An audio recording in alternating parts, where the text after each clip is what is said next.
코로나의 상황이 만만치 않습니다. 우리 안에도 확진자가 계속 나오면서 교회 행정도 일부가 지금 마비가 되고 목장 사역과 아울러 함께 대면에서 하는 사역도 많은 제한을 받고 있습니다. 근데 지금 일어나고 있는 일들은 우리의 힘과 노력으로 정리할 수가 없는 상황입니다. 지난주 이번 주는 좀 더 어수선하고 또 불안정하고 막 헝클어진 그런 느낌입니다. 그러나 이렇게 헝클어지고 또 손을 쓸 수 없는 어수선한 상황도 관리가 필요합니다. 앞으로 최소 2, 3주간은 이런 상태가 지속될 것인데요. 이 상황을 잘 우리가 관리하지 못하면 영적인 흐트러짐이 아주 심하게 될 수밖에 없습니다. 이 정리되지 않는 어수선한 상태로 가는 것은 일단 불편하고 뭔가 좀 찝찝하죠. 그러나 우리가 뭐 공사를 하면서도 이렇게 지저분하고 또 펼쳐놓은 상황들을 기다리면서 잘 관리하지 않습니까? 그처럼 지금 펼쳐지는 다소 어수선한 상황도 넉넉한 마음을 가지고 잘 관리하시기를 바랍니다. 뭔가 깔끔하게 정리가 되지 않는 어수선한 상황을 잘 관리하는 게 이게 진짜 실력입니다. 목장도 탁 이렇게 응집될 때도 관리를 잘 해야 되지만 뭔가 이렇게 힘을 모을 수 없는 막 이렇게 퍼트려지는 상황들이 이제 있을 텐데 그때도 사실은 관리를 우리가 잘 하는 게 필요합니다. 특히 이제 몸이 아파서 격리되신 분, 그분들은요, 이제 격리가 해제가 되면 다시 이렇게 도약할 수 있도록 메뚜기가 멀리 뛰기 전에 하는 그 자세 아시죠? 예, 잔뜩 움츠렸다가 팍 나가지 않습니까? 지금 이제 여러분에게 주어진 그 시간들이 에너지를 잔뜩 모아서 격리가 해제가 되면 멀리 이렇게 도약할 수 있는 그런 시간이 되시기를 바랍니다. 목자들 가운데도 격리되신 분이 적지 않은데요. 내가 지금 뭐 집에 갇혀서 아무것도 할 수 없다. 이렇게 생각하시지 마시고요. 하나님 앞에서 지나간 시간 목장 사역을 한번 쭉 한번 돌아보십시오.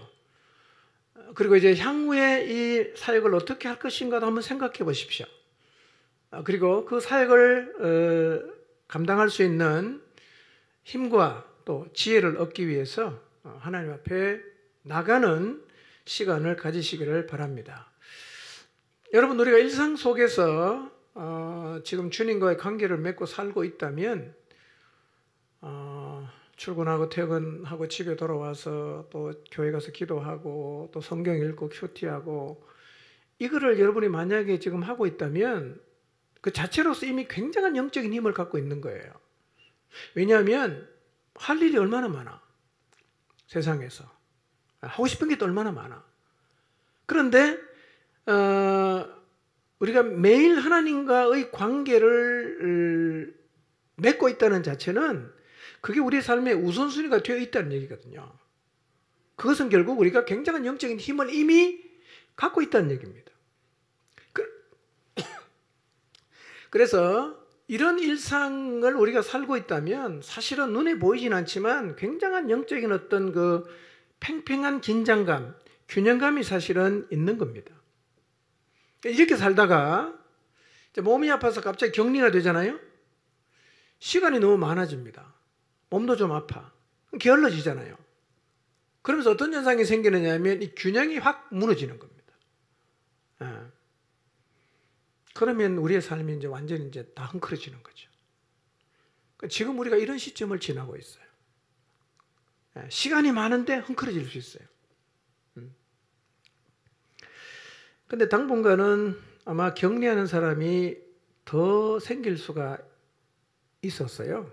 이렇게 균형을 잃고 흔들릴 수 있는 사람이 지금보다 더 많아질 수 있어요.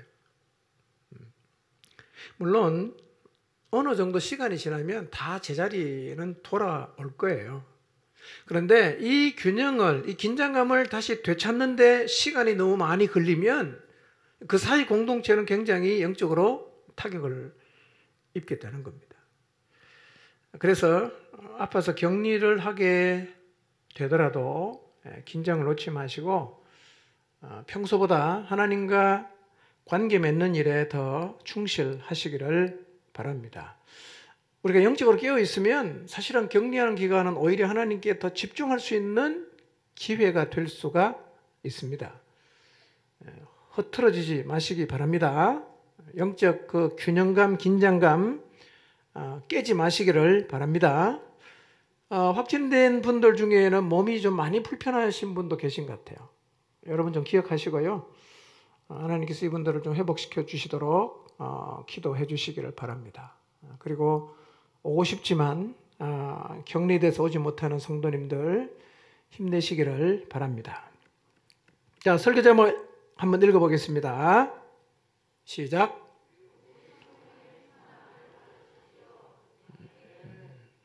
한 번 더 읽어볼까요? 시작.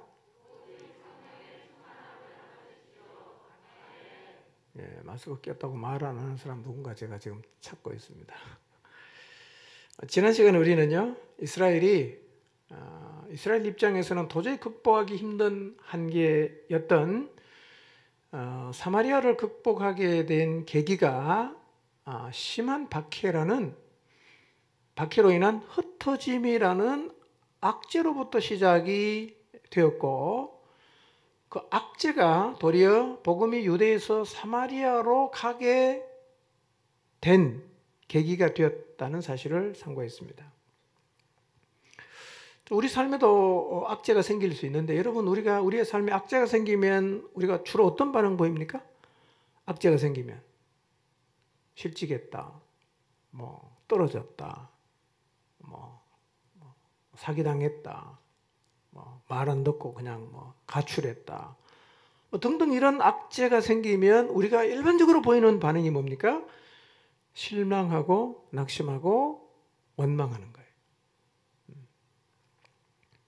근데 예루살렘 교회 성도들은요, 사실은 박해가 너무 심해서 도망을 가야 될 정도라면 굉장히 이게 힘든 일이거든요. 그런데 힘들어하거나 원망하거나 그러지 않고요, 도망한 그곳에 가서 거기도 사람이 있으니까 우리 복음 전하자. 그냥 아주 자연스럽게 사마리아에 갔어도 이제 복음을 전했는데, 이게 어떤 결과를 가져왔냐면 성천하신 예수님께서 마지막으로 주신 명령, 성령이 너에게 마시면 너희가 권능을 받고 쭉 가서 어디까지? 사마리아에 가서 복음의 증인이 되라고 하신 말씀을 이루었어요. 그러니까 이스라엘은 자기 힘으로 넘기가 힘든 이 한계를 어떻게 넘어갔냐? 얼떨결에 넘어갔습니다. 아주 고상하게 뭔가 이렇게 우리가 막 이렇게 계획해서 이게 아니라요, 얼떨결에 넘어갔어요. 여러분, 유대인들은 사마리아에 가기 전에 사전에 막 기도로 준비하고 치밀하게 계획을 해서, 야, 우리가 핍박을 받아 흩어지면 사마리아 가서 복음을 전하자, 이런 거 없었어요. 그냥 박해가 오니까 그냥 도망갔어요, 그냥. 그리고 그곳에 만난 사람에게 당연히 복음 전해야 되니까 복음을 전했어요. 그러니까 그들은 어떤 상황이든 하나님의 사람답게 행동했을 뿐인데, 그게 유대인의 입장에서 가장 극복하기 어려운 사마리아 사람에게 복음을 전하는 계기가 되었단 말이에요.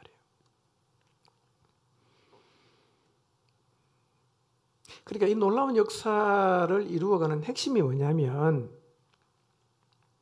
어떻게 흩어짐이라는 악재 속에서 낙심하거나 원망하지 않고 복음을 전할 수가 있었던가 하는 거예요. 어떻게? 여러분, 악재를 만났을 때 우리가 낙심하지 않고 하나님의 사람답게 살아갈 수 있는 비결이 뭘까요? 지난주에 말씀드렸어요. 그게 바로 성령 충만이라는 거예요. 여러분, 예루살렘 교회는 성령 충만한 교회였기 때문에 흩어짐이라는 악재를 만난 자리에서도 하나님의 사람답게 행동했어요. 여러분, 어느 자리이든 우리가 하나님의 사람답게 행동할 수만 있다면 하나님의 섭리와 목적은 이루어집니다. 자, 그래서 우리는 이 예루살렘 교회의 일을 통해서 우리의 삶에서 일어나는 일이 호재이든 악재이든 거기서 원망하거나 불평하지 않고 낙심하지 않는다면 어디서라도 하나님의 목적과 계획이 이루어질 수 있다는 것을 배우는 거예요. 어느 자리에서든지 간에 내가 하나님의 사람답게 살 수만 있다면 되겠다. 이걸 이제 배울 수 있는 것입니다. 여러분, 지난 한 주를 한번 돌아보십시오. 지난 한 주 동안 여러분의 삶에 아마 여러 일들이 일어났을 거예요. 악재도 있었을 거고요. 호재도 있었을 것입니다. 자, 그 여러 일 앞에서 여러분이 보였던 반응이 무엇이었던가를 한번 생각해 보세요. 그때 여러분 어떻게 반응하셨어요? 흔히 우리가 보이는 반응은 좋은 일이 일어나면 감사하는 거예요. 근데 나쁜 일이 일어나면 불평하고 원망하고 낙심하고 주로 그렇거든요. 근데 우리가 보기에는요, 나쁜 일이 일어나는 것만 위험한 것 같지만 사실은 좋은 일이 일어나는 것도 위험해요. 무슨 얘기냐면 좋은 일을 만나면 일반적으로 우리가 금방 보이는 반응은 뭐냐면 감사해요. 하나님 감사합니다. 이렇게 하거든요. 근데 이 좋은 일은요, 감사는 하는데 우리를 영적으로 느슨하게 만들 위험이 있어요. 여러분, 그래서요, 삶에서 부하고 성공을 계속해 보세요. 사람이 어떻게 되는가? 영적으로 다 늘어집니다. 그럴 확률이 굉장히 높아져요. 여러분, 모든 일이 잘 되고 돈도 많은 사람 가운데 하나님을 향해서 갈망을 가진 사람을 보신 적이 있습니까? 전혀 없진 않은데 그런 사람이 거의 없어요. 그래서 예수님께서도 부자가 하나님 나라에 들어가는 것은 낙타가 바늘구멍으로 들어가는 것보다 더 힘들다 그러잖아. 이 부요라는 것, 성공이라는 것, 모든 일이 잘 된다는 것은요, 이게 호재 같기도 하지만 사실은 굉장히 그것도 위험해요. 실제로요, 한계를 넘어가는 이 하나님의 역사는 얼떨결에 넘어가는 경우가 굉장히 많습니다, 여러분. 아마 여러분이 늘 하나님 앞에서 기도하고 하나님 이거 어떻게 넘어갈까요? 막 고민하고 있는 문제는요, 여러분이 전혀 상상하지 못한 자리에서 훌쩍 넘어가 있는 것을 보는 날이 오는데 누가 그 자리에 서느냐? 호재든 악재든 그 상황 앞에서 하나님의 사람답게 반응하는 사람이 서는 거예요. 불평하고 원망하면 그거 못 써요. 여러분, 유대가 사마리아라는 한계를 극복한 것도 얼떨결에 갔어요. 근데 요셉을 여러분 아시죠? 창세기에 나온 요셉. 이 요셉이 누명을 쓰고 감옥에 갔다가 결국은 애굽의 총리가 되어서 아브라함에게 주신 그 하나님의 섭리를 이루거든요. 이거 잘 생각해 보세요. 요셉이 계획하고 갔나요? 얼떨결에 갔나요? 이것도 완전히 얼떨결에 갔습니다. 얼떨결에 한계를 넘어가고 얼떨결에 하나님의 목적을 이루려면 뭐가 중요하냐면 평소에 어떻게 사느냐, 이게 중요해요. 평소에 어떻게 사냐, 이게 매우 중요합니다. 일이 터지고 난 다음에 뭘 하겠다 이게 아니라요, 평소에 어떻게 사냐, 이게요 호재와 악재를 만났을 때 우리의 반응을 결정하거든요. 평소에 늘 기도하는 사람, 평소에 늘 말씀 묵상하는 사람, 평소에 성령 충만을 유지하는 사람은요, 그의 삶에서 호재가 찾아오든 악재가 찾아오든 하나님의 사람답게 행동하는 게 어렵지 않습니다. 그냥 그렇게 할 수 있어요. 그런데 평소에 안 하는 사람은요, 문제가 딱 터지면 쉽지 않아요. 악재가 터지면 원망하고 호재가 터지면 느슨해지고 그렇게 됩니다.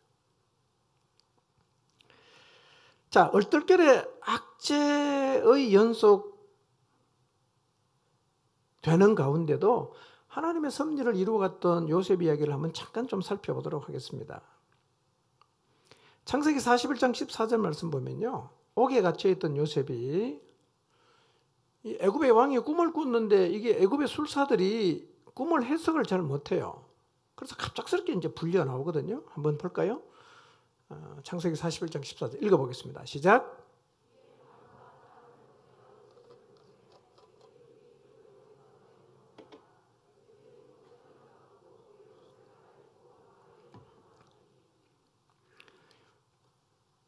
감옥에 갇혀있던 요셉은 자기 자신이 전혀 생각하지 못했던, 진짜 꿈에도 생각하지 못했던 시간에 갑자기 감옥에서 나와서 누구한테 갑니까?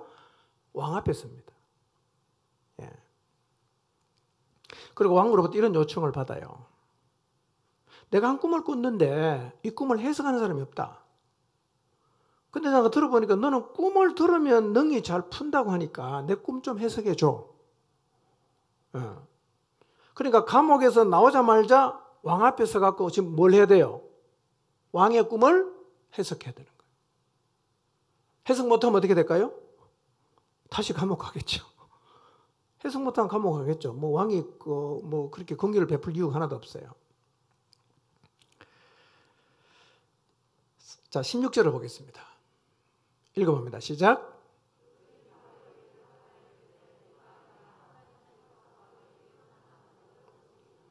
자, 요셉의 대답이 대단한 거죠. 요셉은 그러면 왕이시여 제가 3일만 말미를 주십시오. 제가 기도 열심히 해보고 얘기해 주겠습니다. 이게 아니었어요. 이렇게 말합니다. 내가 아니라 하나님께서 바로에게 편안한 대답을 하실 것입니다. 이렇게 대답했습니다. 그 무슨 얘기냐면요. 감옥에 갇혀있다가 금방 나왔지만 왕의 꿈을 들으면 해석해 줄 수 있는 뭘 가지고 있어요? 영성을 이미 요셉은 유지하고 있었단 말이에요. 네. 어느 상황에 갑자기 불러내도 그 맡겨진 일을 감당할 수 있는 영성을 요셉은 평소에 유지하고 있어요. 그러니까 하나님이 요셉 같은 사람을 쓰는 거죠. 여러분이 평소에 어떻게 살고 계세요? 평소에. 자, 요셉은 보세요. 연이은 악재를 만나고 있었고 지금도 그 악재를 벗어나지 못하고 있어요. 바르게 살려고 노력한 결과 감옥 가 있어요. 억울함을 사귀고 감옥에 있다가 술 맡은 관원장이 꿈을 꿨는데 해석을 해줬어요. 이제 내가 죄 없다는 걸 증명할 수 있겠다. 잔뜩 기대를 했습니다. 그런데 감옥에서 나간 술 맡은 관원장은 2년이 지날 때까지 요셉을 기억도 안 해줘요. 여전히 감옥에 갇혀 있어요. 그러니 보면 요셉 인생은 참 뭔가 되는 게 없는 것 같아요. 형에게 팔려갔지요. 열심히 살고 그냥 바르게 살려는 결과로 감옥 가 있지요. 그 다음에 꿈을 해석해주고 자기의 무죄를 입증할 수 있는 좋은 기회가 있었던 것 같은데 그 사람이 잊어버렸어요. 그냥 계속 갇혀 있어요. 악재가 계속되고 있어요. 여러분 보세요. 이런 상황의 연속이라면 어떻게 살 가능성이 많을까요? 에라 모르겠다. 내 인생은 안 풀리네. 아이고 막 되는 대로 살자. 그래서 그냥 막 고함치고 하나님을 향해서 그냥 불평하고 원망하고 그리고 감옥에 있는 그 다른 남자 죄수들처럼 그냥 나도 막 그냥 대충 살자. 그래서 모여서 음담패설이나 하고 정치 얘기하고 막 그냥 누구 욕하면서 이렇게 대충 살 수도 있지 않았겠습니까? 만약에 그렇게 살다가 불려나가서 야 꿈이 좀 해몽해줘 이러면 요셉이 어떻게 하겠어요? 못하죠 그거요. 그럼 요셉은 그렇게 안 살았다는 거예요. 악재가 연속되는 가운데 지금도 감옥에 있지만 하나님의 사람답게 살았습니다. 여러분 요셉이 이렇게 말하잖아요. 해석은 하나님께로부터 나옵니다. 자, 꿈을 해석하는 것이 하나님으로부터 나온다면 누가 이걸 해석할 수 있겠어요? 적어도 그 하나님과 깊은 관계 속에 있는 사람이라야 꿈을 해석할 수 있지 않겠어요? 그럼 결국 요셉은 지금 어떻게 살고 있다는 얘기입니까? 하나님과 깊은 관계를 유지하면서 살고 있다는 얘기입니다. 이게 요셉의 평소의 삶이었어요. 우리도 이렇게 살아야 됩니다. 우리도요, 이 요셉의 삶을 배워야 합니다. 여러분 지난 한 주간 어떻게 사셨어요? 여러분 인생 가운데 호재가 찾아왔을 때 어떻게 사셨어요? 여러분 인생 가운데 악재가 찾아왔을 때 여러분 어떻게 사셨어요? 그것이 여러분의 사실은 진짜 모습이에요. 그 진면목입니다. 그때 우리는 요셉처럼 살아야 되는 거예요. 평소에 하나님의 사람답게 하나님과의 관계 속에 하나님 없다고 다 내가 잘 살려고 노력했지만 다 부질없는 짓이라고 그렇게 말하지 않았어요. 이게 실력이죠.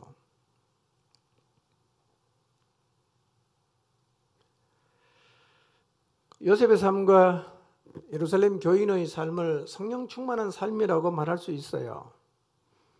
그들은 일상에서 이런 삶을 유지하고 있었기 때문에 흩어짐, 억울함, 감옥에 들어가는 이 악재 속에서도 하나님의 섭리와 목적을 이룰 수가 있었습니다.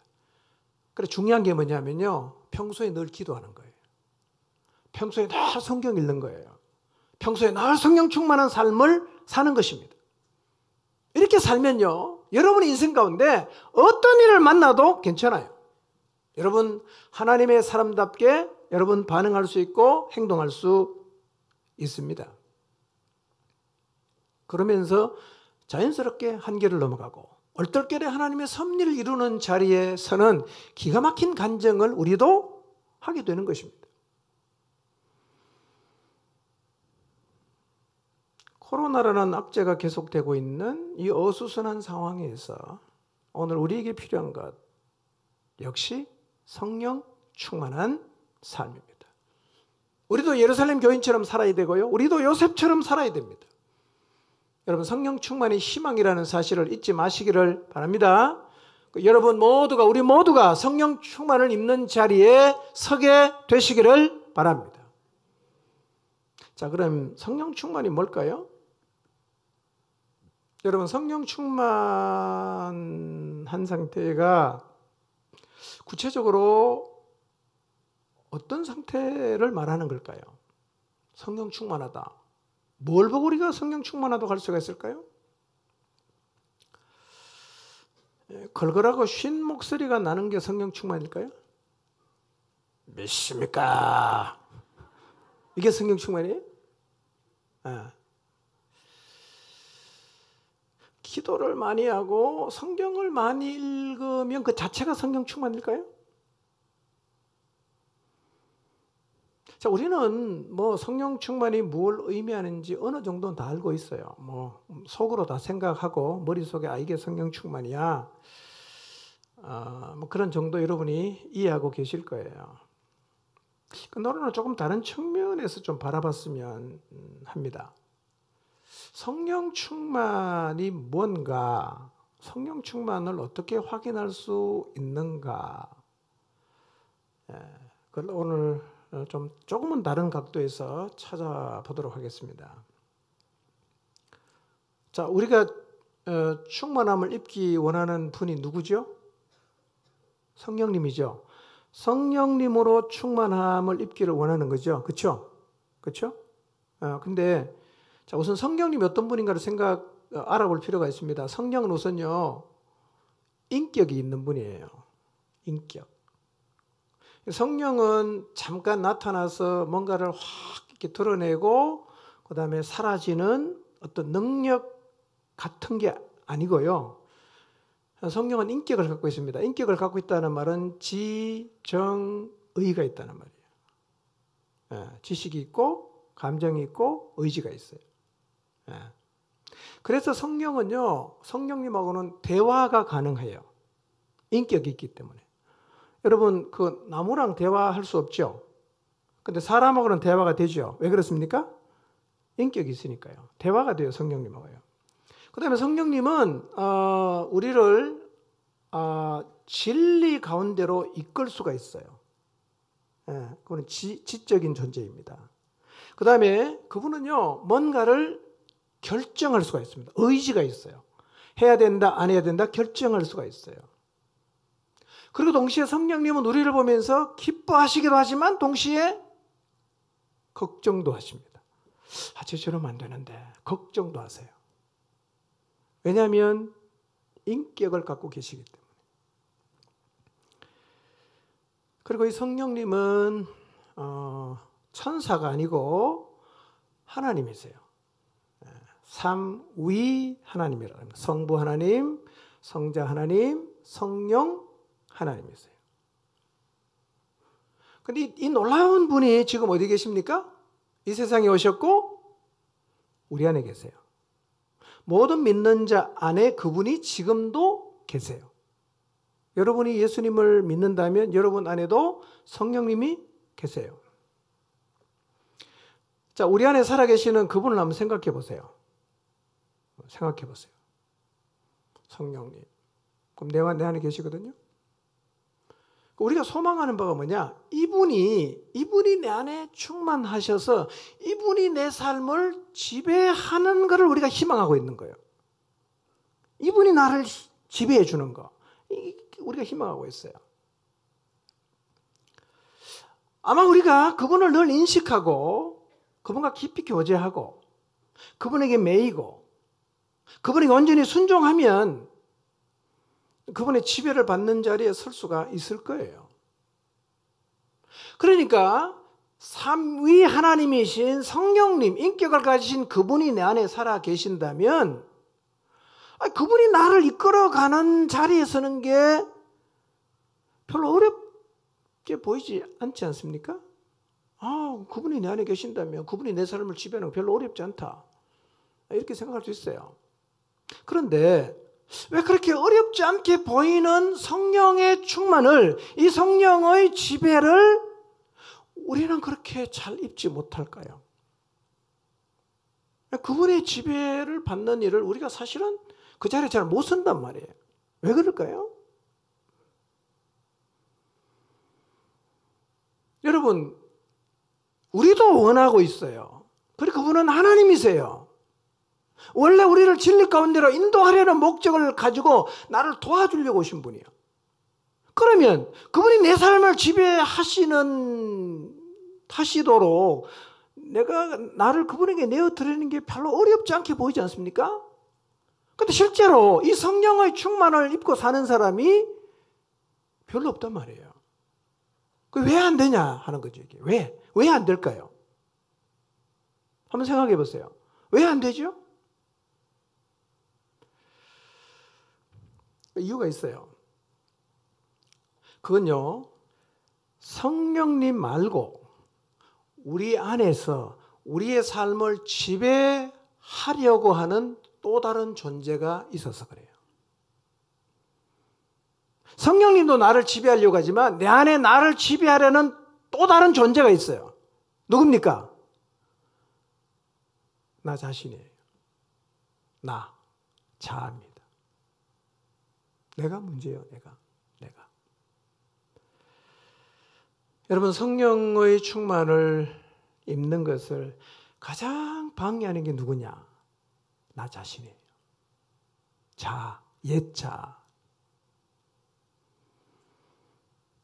여러분, 지금도 우리 안에는 성령님도 계시지만 나라는 인격도 내 안에 존재를 합니다. 이 두 인격은 날마다 충돌하는 거예요. 두 개가 동시에 충만할 수는 없어요. 하나가 살면 하나는 죽게 되어 있습니다.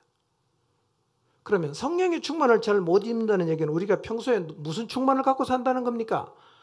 내가 충만한 채로 사는 때가 많기 때문에 이분이 충만하지 못한 거예요. 내가 죽어야 이분이 충만해지는데 우리는 내가 죽기보다는 성령을 자꾸 죽여버리고 내가 충만한 채로 살아가기 때문에 우리가 그렇게 원하면서도 성령 충만한 자리에 잘 못 쓴단 말이에요. 내가 충만한 거죠. 성령 충만하려고 하면 성령과 충돌하는 내가 죽는 것이 전제가 되어야 됩니다. 내가 죽어야 이분이 충만해져요. 그래서 성령 충만이 그렇게 안 되는 거예요. 자, 갈라디아서 5장 16절 17절 한번 읽어볼까요? 읽습니다. 시작.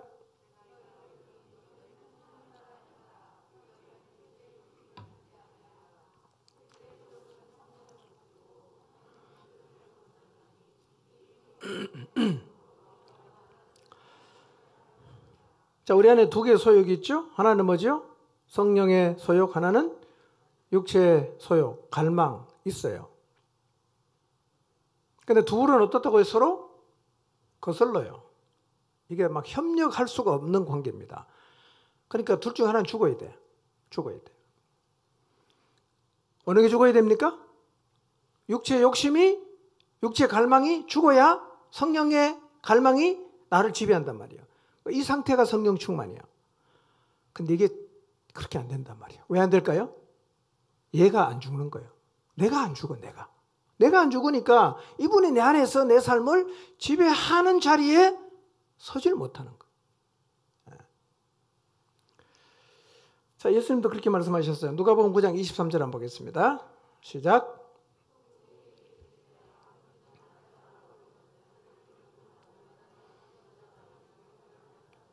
자, 아무든지 나를 따라오려면, 아무든지 성령님을 따라가려고 하면 기본이 뭡니까?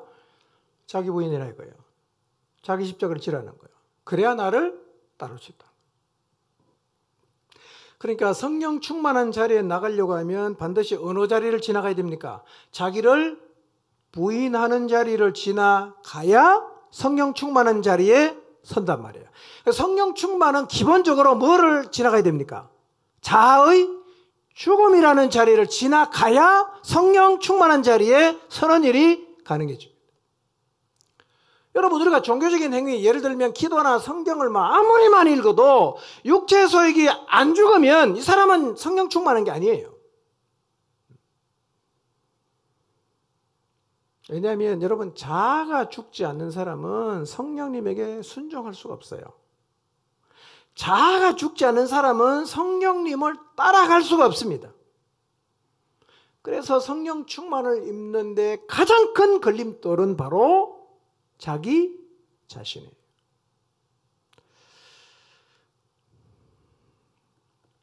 여러분, 성령님은 강제로는 안 끌고 갑니다. 강제로는 안 끌고 갑니다. 나는 절대로 성령님 따라가기 싫어요. 강제로 안 끌고 갑니다. 그러니까 우리가 원해야 되는 겁니다. 성령님, 제 삶을 지배해 주십시오. 성령님, 제가 성령님을 따라가겠습니다. 내가 원해야 됩니다. 성령님, 나를 매여 주십시오. 사도행전 20장에 보면 바울이 자기가 성령에 매여서 간다고 표현했잖아요. 이 매인다는 말은 이런 의미입니다. 묶는다는 말입니다. 성령이 지금 바울을 묶어서 가는 거죠. 이건 무슨 의미냐? 바울이 성령께서 자기를 묶어서 데리고 가는데 동의를 했기 때문에 성령이 묶어서 데리고 가는 겁니다. 묶여서 가는 거예요. 기쁜 마음으로.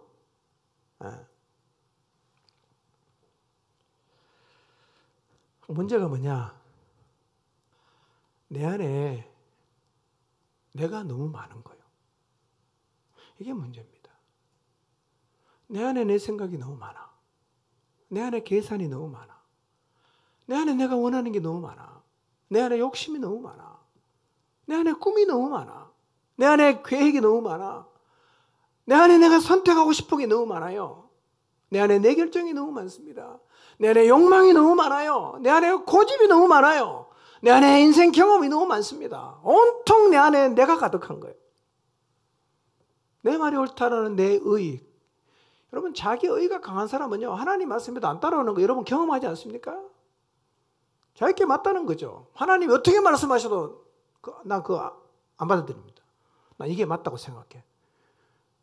이러는 사람이 어떻게 성령의 지배를 받는 자리에 설 수가 있겠어요? 우리 안에 우리 자신이 너무 많은 거예요. 이게 극복이 안 되면 우리는 성령께 순종하는 자리에 설 수가 없어요. 여러분, 성령 충만을 받기를 원한다면 먼저 주님 앞에서 자아가 죽어야 됩니다.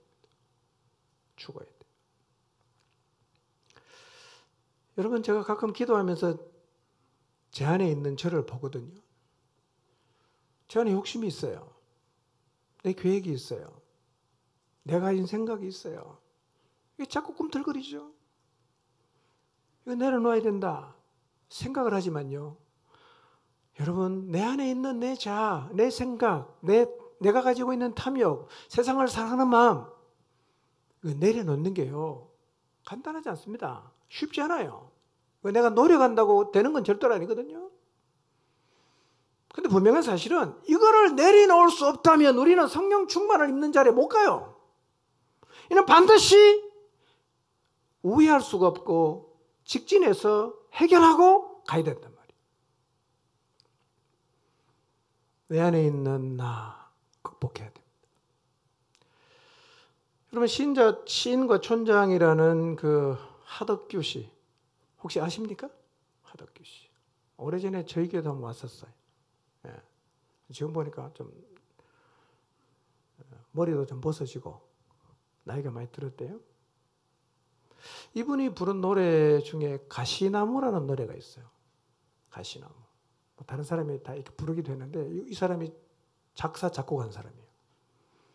이 노래를 작사 작곡하게 된 배경에 대한 간증이 있는데요. 오늘 저녁에 제가 여러분에게 보여드리겠습니다. 내 안에 내가 너무 많다는 것을 아파하면서 만든 노래가 이 노래예요. 이 노래 한번 같이 들어볼까요? 예, 들어보겠습니다. 내 속엔 내가 너무도 많아. 당신의 쉴 곳 없네. 내 속엔 헛된 바람들로 당신의 편할 곳 없네. 내 속엔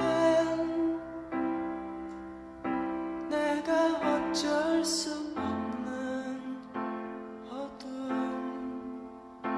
당신의 쉴 자리를 뺏고 내 속엔 내가 이길 수 없는 슬픔, 무성한 가시나무 숲 같네. 바람만 불면 그 메마른 가지 서로 부대끼며 울어대고 쉴 곳을 찾아 지쳐 날아온 어린 새들도 가시에 찔려 날아가고 바람만 불면 외롭고 또 괴로워 슬픈 노래를 부르던 날이 많았는데 내 속엔 내가 너무도 많아서 당신의 쉴 곳 없네.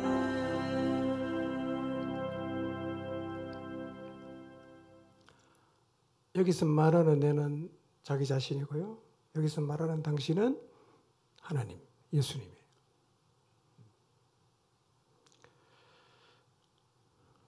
고뇌하면서 적은 시를 노래한 건데 우리를 가만히 돌아보면 우리도 사실은 동일하게 고백할 수밖에 없지 않습니까? 꺾이지 않는 나, 내 속엔 내가 너무 많아요. 진짜 주님이 쉴 곳이 없어요. 우리 마음은 어떨까요? 우리 마음에는 주님이 쉴 곳이 있을까요? 우리 한번 정직하게 돌아봅시다. 지금 내 마음에 무엇이 자리하고 있는가? 성령이 주시는 욕망만 자리하고 있는가? 아니면 입으로는 헐 뭐 좋은 얘기 다 하지만 내 마음 속에는 내 욕망, 내 생각, 내 계획, 내 꿈, 내 계산, 이런 것들만 충만하고 어떤 것 앞에서도 절대로 이걸 내가 양보하지 않고 놓지 않으려고 하고 있지는 않을까. 누가복음 11장 39절 한번 볼까요? 읽어봅니다. 시작. 지금 잔과 대접의 겉은 깨끗이 하나 너희 속에는 탐욕과 악독이 가득하도다. 물론 이 말씀은 바리새인을 향해 하신 말씀이지만 이 얘기가 바리새인만의 얘기겠습니까? 너희는 겉은 깨끗하는데 너희 속에 보니까 탐욕과 악독이 가득하다. 여러분, 탐욕과 악독은 바리새인들에게만 있는 겁니까? 우리 안에는 없습니까? 더럽고 추하다고 말하지만 우리 내면을 가만히 들여다보면 우리 안에도 탐욕과 악독이 정말 가득해요. 마태복음 7장 21절에서 23절을 봅니다. 우리 마음에 이런 것들이 있어요. 읽어보겠습니다. 시작.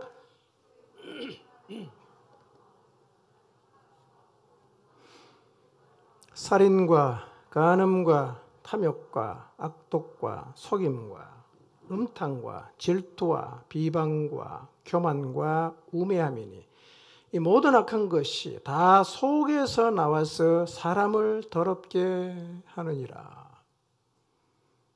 사람을 진짜 더럽게 하는 건요, 씻지 않는 손으로 음식을 먹는 게 아니고 우리 속에서 나오는 게 진짜 우리를 더럽히거든요. 이 예수님 말씀하신 이 악한 것들이요, 우리 마음에도 다 있지 않습니까? 이게 살아있는 한 내가 충만해지는 거죠. 이게 살아있는 한 내 고집 그리고 내 탐욕이 그냥 나를 세워서 누구 앞에서도 양보하지 않고 이걸 내가 이행하려고 싸우지 않습니까? 이거를 부인해야, 이거를 내려놓아야 내 안에 계신 성령께서 내 삶을 지배할 수 있는데 이게 안 버려지는 거예요. 안 버려져요. 탐욕 내려놓으려고 하는데 안 내려놔집니다. 내 고집 좀 꺾고 싶은데 안 꺾어져요.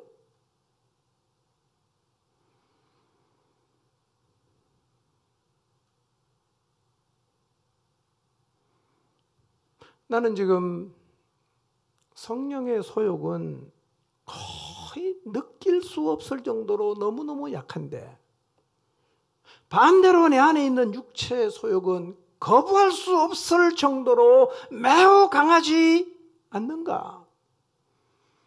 그래, 늘 기도의 자리에 나가지만 육체의 소욕이 거부할 수 없는 성과 같고, 성경을 늘 마음에 담지만 내 마음의 육체의 욕망은 사라지지 않고 있지는 않습니까? 왜 하나님을 믿는데 나를 이길 수가 없는 걸까요? 여러분, 우리가 예수님을 믿고 기도의 자리에 나가고 성경을 늘 읽지만 내 속에 있는 나 자신을 이기지 못하는 이유가 있습니다. 자, 에베소 5장 18절 한번 읽어보겠습니다. 읽습니다. 시작. 술 취하지 말라. 이는 방탕한 것이니 오직 성령으로 충만함을 받으라. 술 취하는 거, 성령에 취하는 거 얘기하죠. 여러분, 우리가 이 자아를 극복하지 못하는 가장 큰 이유가 뭐냐면 우리가 세상에 취해 있기 때문에 그렇습니다. 대개 사람들은 세상에 취해 있기 때문에 세상을 사랑합니다. 여러분, 우리 안에 있는 모든 욕망이 다 어디를 향해 있습니까? 전부 세상을 향한 거예요. 여러분, 하나님을 향한 욕망은 그게 좋은 거지요. 그게 성령 충만한 사람이 품는 거지만 우리 안에 있는 우리가 이기지 못하는 자아에서 나오는 욕망들은 다 어디를 향해 있냐면 세상을 향해 있어요. 세상에 취해 있고 세상을 향해 있는데 어떻게 그 욕망을 내가 이겨낼 수가 있겠어요? 이렇게 세상에 취해 있으면 아무리 기도를 하고 아무리 성경을 읽어도 자아를 이길 수가 없어요. 안 되는 거예요. 사실 우리가 어디엔가 취해서 살지요. 예. 여러분은 어디에 취해서 사는지 한번 생각해 보십시오. 술에 취해 사는 분도 계시겠죠. 어떤 사람은 쾌락에 취해 살고요. 어떤 사람은 성공에 취해서 살고요. 어떤 사람은 돈에 취해 살고요. 어떤 사람은 게임에 취해 살고요. 어떤 사람은 자아에 도취되어 살고요. 다 세상 어디인가 취해 살고 있어요. 혹시 여러분이 세상 그 어디인가에 취해서 살고 있다면 한번 자신에게 물어보십시오. 내가 거기에 얼마나 심하게 취해 있는가? 지금 성령께서 그걸 버리라고 하면 나는 버릴 수 있겠는가를 한번 자신에게 물어보시기를 바랍니다. 세상에 취해 있는 난 못 버립니다. 못 버립니다. 성령에 취해야 됩니다. 그래야 버릴 수 있어요. 여러분, 세상에 취해 살지 않으려고 하면 두 가지를 꼭 기억하셔야 됩니다. 세상에 취해 살지 않으려면. 자, 에베소 5장 15절에서 17절까지 한번 읽어보겠습니다. 읽습니다. 시작.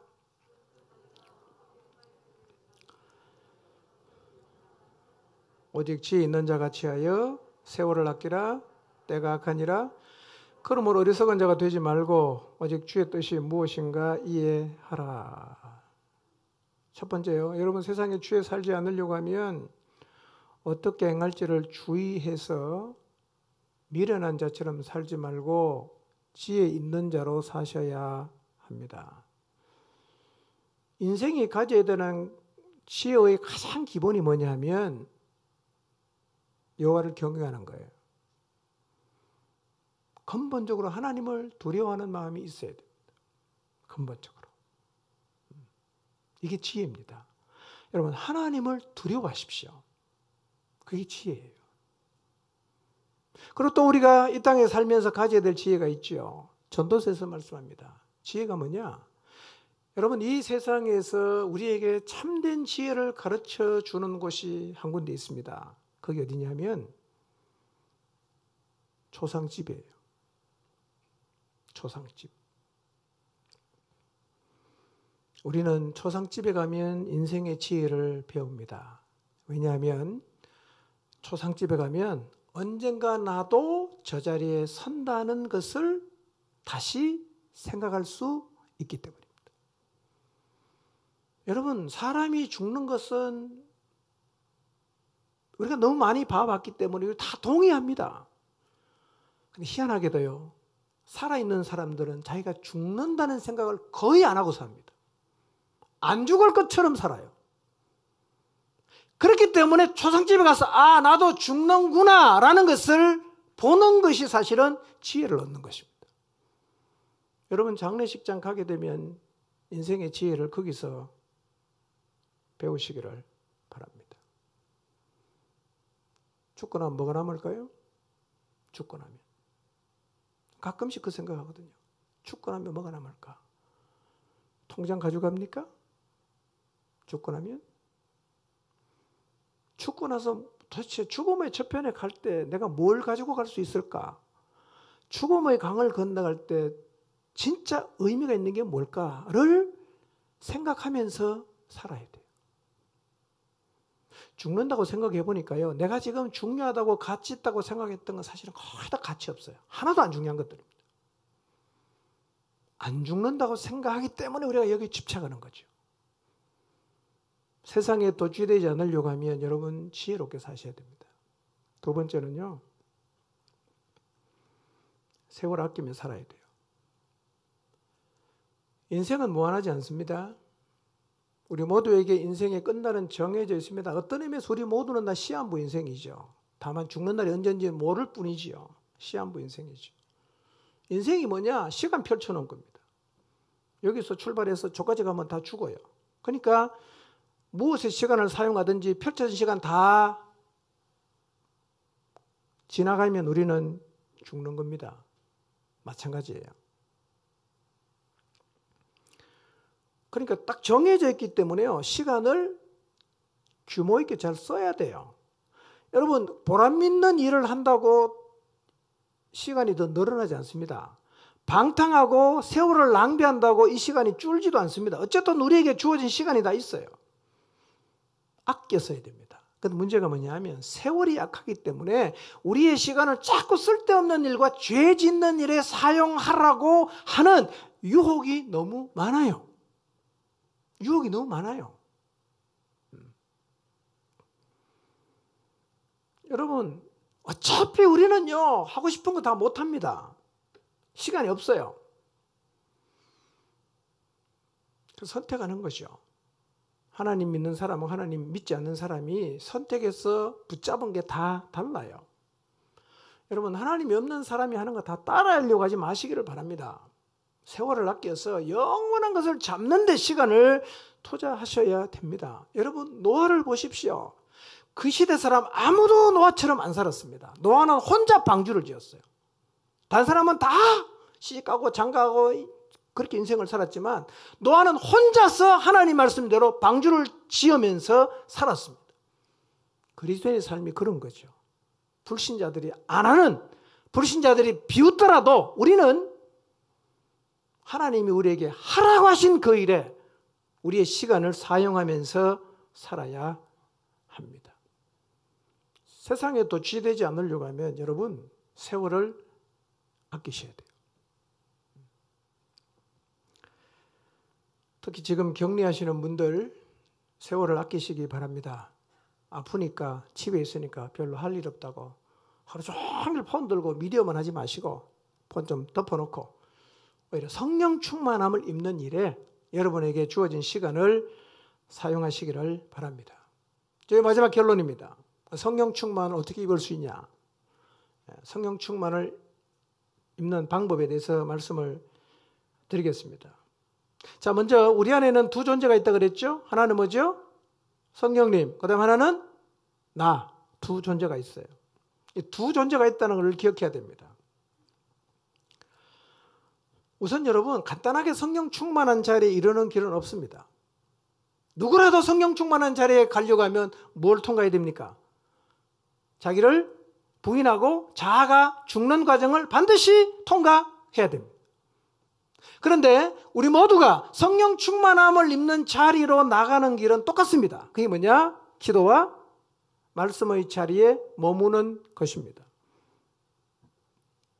여러분, 기도와 말씀 이 두 가지는 우리가 성령 충만을 입는 자리로 가는 가장 분명한 길입니다. 그래서 이 부분에 집중하는 것은 절대로 필요합니다.